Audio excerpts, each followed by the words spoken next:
ನಮಸ್ಕಾರ ಎಲ್ರಿಗೂ. ನಾನು Jyoti. Welcome to my channel JVSC vlogs. ಇವತ್ತಿನ ವಿಡಿಯೋದಲ್ಲಿ ನಾನು ಏನು ಶೇರ್ ಮಾಡ್ಕೊತೇನೆ ಅಂದರೆ, ಈಗಾಗಲೇ ನಿಮಗೆ ತಮ್ಮನೇಲಿ ನೋಡಿದ ತಕ್ಷಣ ಗೊತ್ತಾಗಿರ್ತೈತಿ. ಹೌದು, ಮಳೆ ಬಗ್ಗೆ ನನಗೆ ಎಷ್ಟು ಗೊತ್ತಿದೆಯೋ, ನಾನು ಎಷ್ಟು ತಿಳ್ಕೊಂಡಿದ್ದೀನೋ ಅದನ್ನು ನಾನು ನಿಮ್ಮ ಹತ್ರ ಶೇರ್ ಮಾಡ್ಕೊತೇನೆ. ಮಳೆಗಾಲದ ಬಗ್ಗೆ, ಮಳೆ ಬಗ್ಗೆ ಸಾಮಾನ್ಯವಾಗಿ ಎಲ್ಲ ರೈತರಿಗೂ ಗೊತ್ತಿದ್ದೇ ಇರ್ತೈತಿ, ಎಲ್ರಿಗೂ ಗೊತ್ತಿರ್ತೈತಿ.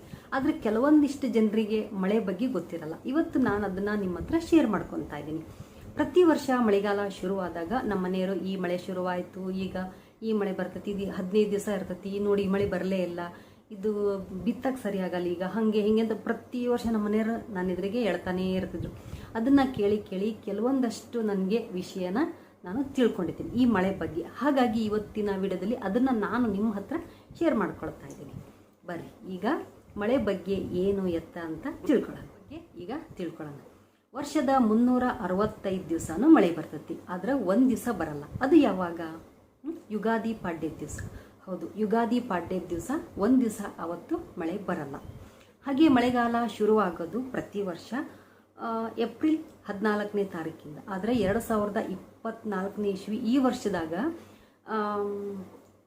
14ನೇ ತಾರೀಕಿಂದ ಶುರುವಾಗಬೇಕಾಗಿತ್ತಲ್ಲ, ಏಪ್ರಿಲ್ 14ರಿಂದ. ಆದರೆ ಈ ವರ್ಷ ಏಪ್ರಿಲ್ 13ನೇ ತಾರೀಕಿಂದನೇ ಮಳೆಗಾಲ ಶುರುವಾಗೈತಿ. ಓಕೆನಾ? ಬನ್ನಿ ಈಗ ಮೊದಲನೇ ಮಳೆ ಯಾವುದು, ಅದು ಯಾವಾಗ ಬರ್ತೈತಿ, ಯಾವಾಗ ಹೋಗ್ತೈತಿ, ಏನು ಎತ್ತ ಅಂತ ಒಂದೊಂದಾಗಿ ತಿಳ್ಕೊಳ್ತಾ ಹೋಗೋಣ.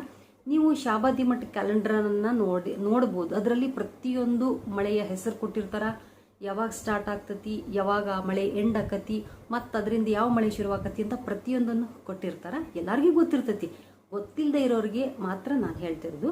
ಬನ್ನಿ ಈಗ ಯಾವ ಒಂದು ಮಳೆ, ಅದಕ್ಕೇನು ಹೇಳ್ತಾರೆ, ಅದ್ರ ಬಗ್ಗೆ ನಾವು ತಿಳ್ಕೊಳ್ತಾ ಹೋಗೋಣ. ಓಕೆ ಬರ್ರಿ ಈಗ ಮೊದಲನೇ ಮಳೆ ಯಾವುದು ಅಂತ ನೋಡೋಣ. ಮೊದಲನೇ ಮಳೆ ಯಾವುದು? ಅಶ್ವಿನಿ ಮಳೆ. ಈ ಮಳೆಗೆ ಆಡು ಭಾಷೆದಾಗ ಏನಂತ ಕರೀತಾರ ಅಂದ್ರೆ ಅಶ್ವಿನಿ ಮಳೆ ಅಂತಲೇ ಕರೀತಾರ. ಈ ಮಳೆ ಶುರುವಾಗಿ 3 ದಿವಸದೊಳಗೆ, ಮಳೆಗಾಲ ಶುರುವಾಗಿ ಈ ಫಸ್ಟ್ನೇ ಮಳೆ ಅಲ್ಲ ಇದು, ಮಳೆಗಾಲ ಶುರುವಾದ ತಕ್ಷಣ 3 ದಿವಸದೊಳಗೆ ಈ ಮಳೆ ಬರಬಾರ್ದಂತೆ. ಯಾಕಂದರೆ ಈ ಮಳೆ ಅಕಸ್ಮಾತ್ 3 ದಿವಸದ ನಂತರ ಬರ್ಬೇಕಂತಿದ್ದು.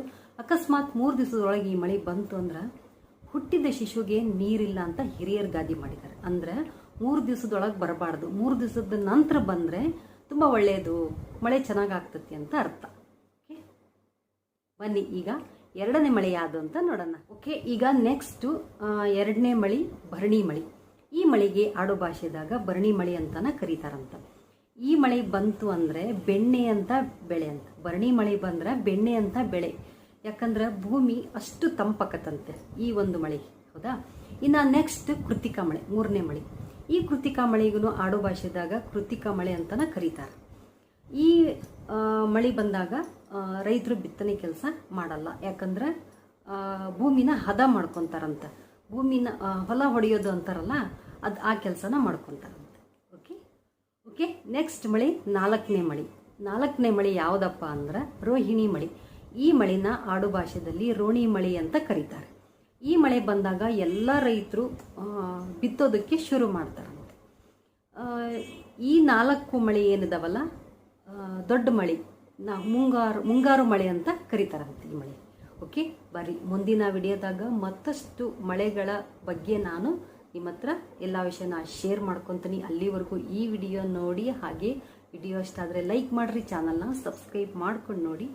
ನೆಕ್ಸ್ಟ್ ವಿಡಿಯೋದಲ್ಲಿ ನಾನು ನಿಮ್ಮ ಜೊತೆ ಮಾತಾಡ್ತೀನಿ. ಈ ವಿಡಿಯೋ ನೋಡಿದ್ದಕ್ಕೆ ಥ್ಯಾಂಕ್ ಯು.